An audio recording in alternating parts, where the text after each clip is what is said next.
If you are going to ruin my day, at least do it after they hand me my diploma, Emily Carter whispered under her breath, but it was already too late because her stepmother had chosen that exact moment to stand up. The auditorium had been filled with polite applause just seconds earlier, proud parents holding up their phones, names echoing across the stage as each graduate walked forward, but when Emily's name was called, everything shifted. She stepped onto the stage with her shoulders back, heart pounding with a mix of pride and relief, for years of work leading to this single moment, and for a split second, she allowed herself to believe nothing could go wrong. Then Victoria Carter's voice cut through the room, sharp enough to turn heads instantly. "Before you celebrate her," she called out, her tone wrapped in something that sounded like concern but carried something colder underneath, "you should all know she is not as perfect as she pretends." A ripple moved through the crowd, confused murmurs rising as Emily froze mid-step, her fingers tightening around the edge of the diploma case the principal had just handed her. Heat rushed to her face as dozens of eyes locked onto her, not with admiration anymore but curiosity, suspicion, judgment. Victoria stood near the aisle, composed, elegant, completely in control, as if she had rehearsed this moment, as if she had been waiting for this exact second to take something from Emily that she could never get back. Emily's father sat beside her, stiff and silent, not stopping it, not even looking at Emily, and somehow that hurt more than the interruption itself. "I think people deserve honesty," Victoria continued, her voice steady, drawing the attention of the entire room like she owned it. Emily swallowed hard, forcing herself to keep standing, to not run, to not give Victoria what she wanted, even as her perfect graduation moment unraveled in front of everyone she had ever tried to impress, and deep down, a quiet realization began to settle in that this was not impulsive, this was planned, and whatever Victoria was about to say next was going to change everything. The silence that followed felt heavier than anything Victoria could have said, stretching across the auditorium until even the principal seemed unsure whether to move things along or let it unfold, and Emily could feel every second pressing down on her chest as she slowly turned her head toward her stepmother, searching for any sign that this was a mistake, a misunderstanding, something that could still be undone, but Victoria's calm expression made it clear that this was deliberate, precise, and carefully timed to land exactly when Emily had the least chance to defend herself. "I am only saying this because I care," Victoria continued, her voice softer now but no less damaging, "because people should know the truth before they start celebrating something that is not entirely earned." A few parents exchanged glances, whispers growing louder, and Emily caught fragments of words drifting through the air like sharp edges, words like dishonest, unfair, not what it seems, and her grip tightened around the diploma case as her mind raced, trying to understand what Victoria was even accusing her of, because nothing in her life justified this kind of public humiliation. She looked toward her father again, hoping for something, anything, but he still did not meet her eyes, his gaze fixed straight ahead as if staying still could somehow make the situation disappear, and that silence told her more than any accusation ever could. The principal finally stepped forward, attempting to regain control of the ceremony, offering a strained smile and gently urging Emily to continue across the stage, but the damage had already been done, and every step she took now felt heavier, slower, as if the entire room had shifted from celebration to quiet judgment. When she reached the other side, the applause that followed was scattered and uncertain, polite but hollow, nothing like the moment she had imagined for years, and as she walked down the steps, she realized something that settled deep in her chest like a weight that would not lift. This was not about one moment, this was the beginning of something much bigger, and Victoria had just made sure it started in the most public way possible. By the time the ceremony ended, the air around Emily felt different, heavier, like every conversation paused just long enough when she walked past for her to notice, and even though no one said anything directly to her, the looks were enough. Quiet curiosity mixed with something that felt dangerously close to judgment, and it followed her all the way out of the auditorium into the bright afternoon sunlight where families were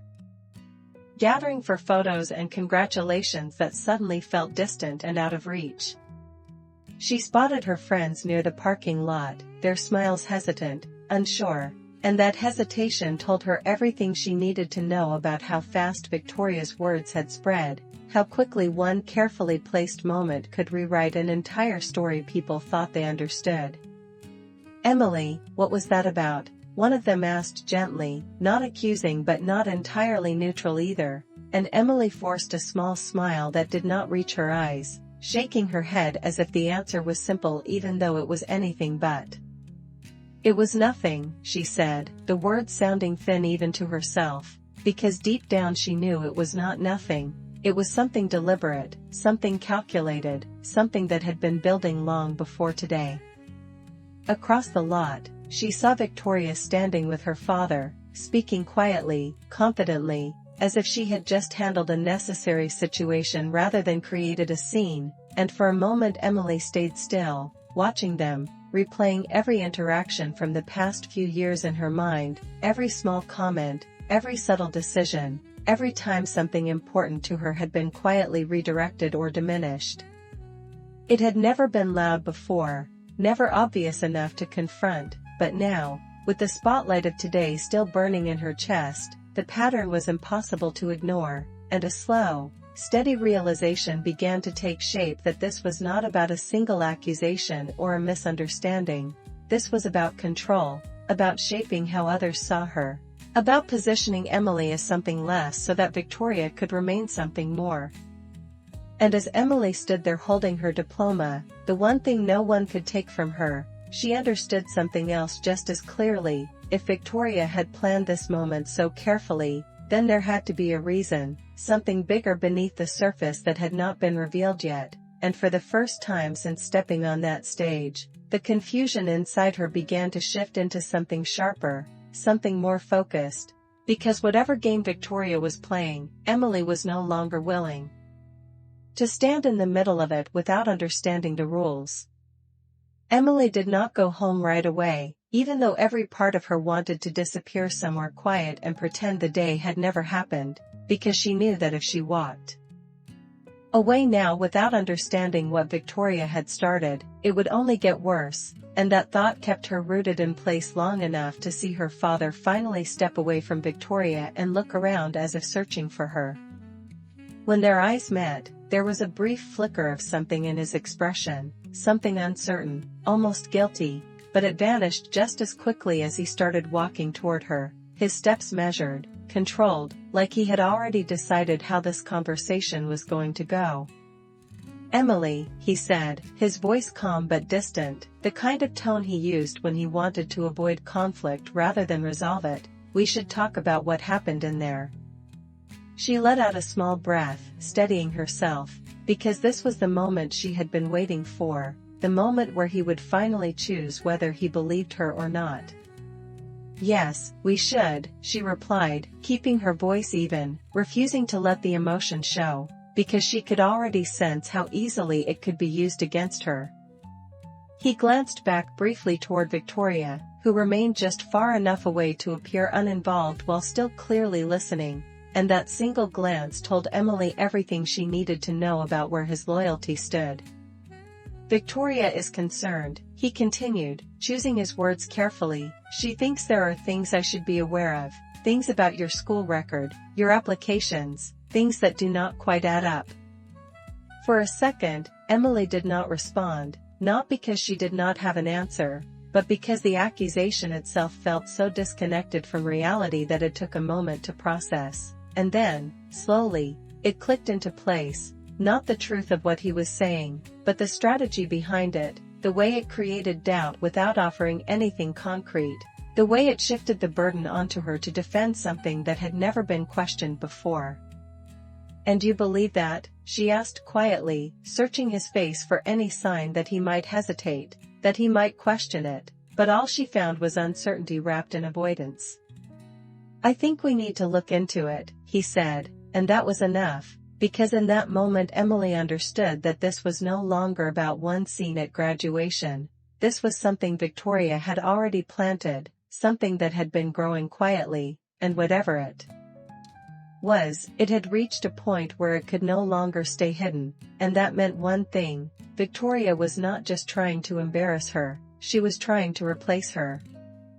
The drive home was quieter than any silence Emily had ever experienced, the kind that pressed against her ears and made every thought louder, sharper, impossible to ignore. And even though her father sat just a few feet away in the driver's seat, it felt like there was an entire wall between them, built out of everything he had not said back at the school. Victoria sat in the front passenger seat, perfectly composed, her posture relaxed as if the chaos she had created earlier had already settled into something manageable, something under control, and every now and then she glanced back at Emily through the mirror with a look that was almost sympathetic if someone did not know better.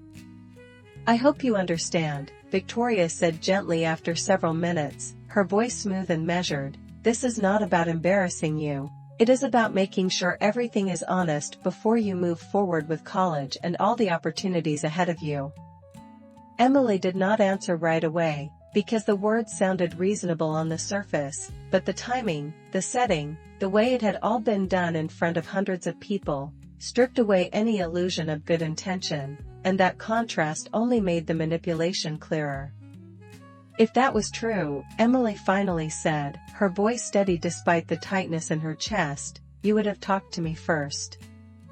Victoria gave a small sigh, as if disappointed rather than confronted, and turned slightly in her seat. "Sometimes people do not respond well in private," she replied, "and I was concerned you might avoid the conversation altogether." Emily almost laughed at that, not because it was funny, but because it was so carefully constructed to shift responsibility away from Victoria and onto her, and that realization made something inside her settle into place. When they pulled into the driveway, Emily stepped out of the car without waiting, needing space to think, to breathe, and as she walked toward the house, she noticed something she had never paid attention to before: the way certain things inside had slowly changed over time. Furniture moved, documents kept out of reach, conversations that stopped when she entered the room, small details that had once seemed unimportant but now felt connected. She paused at the front door, her hand hovering over the handle as a new thought formed, quieter but far more dangerous than anything Victoria had said out loud. If this had been planned, then it meant Victoria already had something prepared to support her claims, something that would make her accusations look real. And for the first time since the graduation ceremony, Emily felt a shift that was no longer just emotional. It was strategic, because whatever Victoria had started, Emily knew she could not respond with confusion anymore. She needed proof, and more importantly, she needed to find it before Victoria decided to reveal whatever came next. Emily did not wait for dinner, did not wait for another conversation that would circle around accusations without answers, because something inside her had already shifted from reacting to observing, and that shift guided her steps quietly through the house as she moved past the living room and into the small office her father rarely used anymore, the same office where documents had started disappearing from her view over the past year. She closed the door gently behind her, not wanting to draw attention, and for a moment she just stood there, listening to the faint sound of Victoria's voice in the kitchen, calm and controlled as always, as if nothing unusual had happened that day. Emily turned toward the desk, her eyes scanning the surface, noticing how organized everything looked, almost too organized, like someone had made sure nothing was left out by accident, and that only confirmed what she had started to suspect. If Victoria had made a public accusation, then she had already prepared something private to back it up. She opened the top drawer first, finding nothing but neatly stacked folders, all labeled in careful handwriting, most of them familiar: insurance papers, utility bills, nothing out of place. But it was the second drawer that made her pause, because it was locked, something she had never seen before in this house. For a second she hesitated, not because she felt guilty, but because this was the line, the moment where she stopped assuming and started confirming, and once she crossed it, there would be no going back to pretending everything was normal. She pulled a small key from the back of the desk, something she had seen her father used before without thinking much of it, and after a brief pause, she slid it into the lock and turned it slowly until she heard a soft click. Inside, the contents were not what she expected, not just paperwork, but a carefully arranged set of documents with her name appearing far too often for comfort: transcripts, application forms, printed emails, all organized in a way that suggested someone had been building a narrative, piece by piece, long before today. Emily flipped through the pages quickly, her eyes catching phrases that felt distorted, taken out of context, incomplete conversations presented as something else entirely, and then she found the email, the one that made everything stop for a moment, because it was addressed to her father, but written by Victoria, outlining concerns about Emily's academic integrity and suggesting a formal review before any college decisions were finalized. Emily's breath slowed, not from fear anymore, but from clarity, because this was not spontaneous, this was structured, intentional, and far more serious than she had first realized. And as she carefully placed the documents back where she found them, one thought settled firmly in her mind: Victoria had already taken the first step in convincing everyone, and if Emily did not act quickly, the next step would not just ruin a graduation, it would follow her into everything that came after. Emily closed the drawer with careful precision, making sure everything looked exactly the way she had found it, because now she understood that this was no longer just about defending herself, it was about timing, about choosing the right moment to respond instead of reacting too early and giving Victoria a chance to adjust her story. She stepped out of the office and into the hallway, her expression calm, almost neutral, even as her mind moved quickly through everything she had just seen, connecting pieces that had never made sense before, and for the first time, she felt something steadier than anger, something more controlled. She felt prepared. In the kitchen, Victoria stood at the counter, casually pouring a glass of water as if the day had been completely ordinary, and when she noticed Emily, she offered a small, composed smile that did not quite reach her eyes. "You should eat something," she said gently, as if playing the role of a concerned parent. "It has been a long day." Emily leaned slightly against the doorway, studying her for a moment, no longer searching for sincerity but for patterns, for consistency between the woman standing in front of her and the one who had written those emails. "You are right," Emily replied evenly, her voice calm enough to keep the tension from rising. "It has been a very revealing day." Victoria paused just briefly, the smallest hesitation, but it was enough for Emily to notice, enough to confirm that her words had landed exactly where she intended. "I only want what is best for you," Victoria said after a second, recovering smoothly, but now Emily could hear the calculation behind it, the careful choice of words designed to sound supportive while controlling the narrative. "I know," Emily answered, holding her gaze a second longer than usual, "and that is why I think we should look at everything together, all the information, all the documents, so there is no confusion." This time the pause lasted a fraction longer, subtle but undeniable, and in that moment Emily realized something important. Victoria had expected resistance, maybe even emotional reactions, but not this, not calm agreement, not a willingness to bring everything into the open.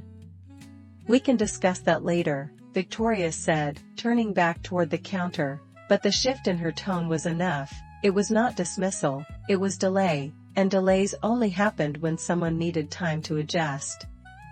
Emily pushed herself off the doorway and walked past her, not saying anything else, because she did not need to. The balance had shifted, just slightly, but enough to matter, and as she moved toward the stairs, one clear thought settled in her mind. Victoria had built her case in private, but now Emily knew where to look, and more importantly, she knew that the next move would not be about defending herself quietly, it would be about choosing the moment when the truth would be impossible to ignore.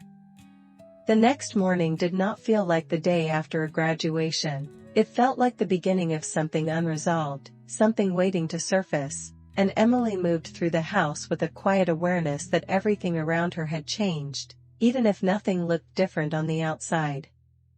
Her father had already left for work earlier than usual, which in itself said more than any conversation could have, and Victoria was in the kitchen again, perfectly composed, reading something on her tablet as if she had already moved on from everything that had happened. Emily poured herself a glass of water and sat across from her without asking, her movements calm, deliberate, and for a moment neither of them spoke, the silence carrying a tension that was no longer one-sided. "I have been thinking," Emily said finally, her voice steady, not confrontational but not passive either, "about what you said yesterday, about honesty, and making sure everything is clear."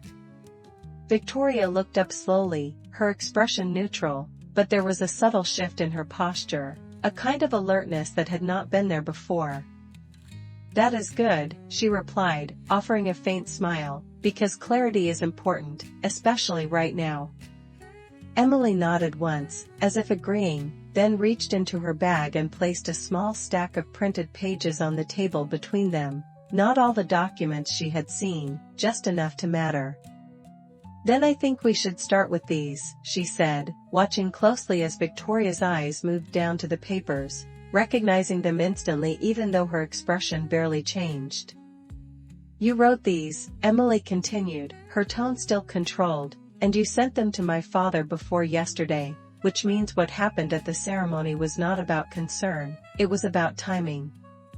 Victoria did not respond right away, and that silence felt different now, not powerful, not controlled, but measured, like she was calculating her next move instead of leading the conversation. "You should be careful about going through private things," Victoria said eventually, her voice softer, but there was a firmness underneath it now. Emily leaned back slightly, no longer feeling the need to defend her actions. "You should be careful about creating a story that is not true," she replied calmly, holding her gaze without hesitation. For a brief second, the room felt completely still, like both of them understood that whatever came next would define everything that followed, and in that stillness, Emily saw something she had not seen before, not confidence, not control, but the smallest crack in Victoria's certainty, and that was enough to confirm what she had been building toward. The truth was no longer just something she needed to find, it was something she was now ready to reveal, and this time, it would not happen quietly or in the background, it would happen where everyone could see it. Emily did not wait for another private conversation, did not wait for Victoria to rebuild control behind closed doors, because she understood now that everything important in this situation had already been made public, and if the truth was going to matter, it had to meet that same level of visibility. So later that afternoon, she made a decision that felt just as deliberate as anything Victoria had done. She sent a message to a small group of people who had been at the graduation, close friends, a teacher who had supported her applications, and most importantly, her father, asking them to come by the house that evening because there were things that needed to be clarified before any assumptions went further. When they arrived, the atmosphere was tense but curious, the kind of quiet that comes before something significant, and Victoria greeted them with polite confusion, playing her role perfectly as if she had no idea why they had been invited.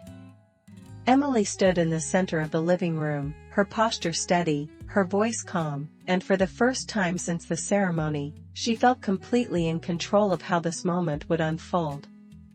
"Yesterday, something was said about me in front of all of you," she began, her eyes briefly meeting each person in the room before settling on her father, "and I think it is only fair that the full context is shared the same way."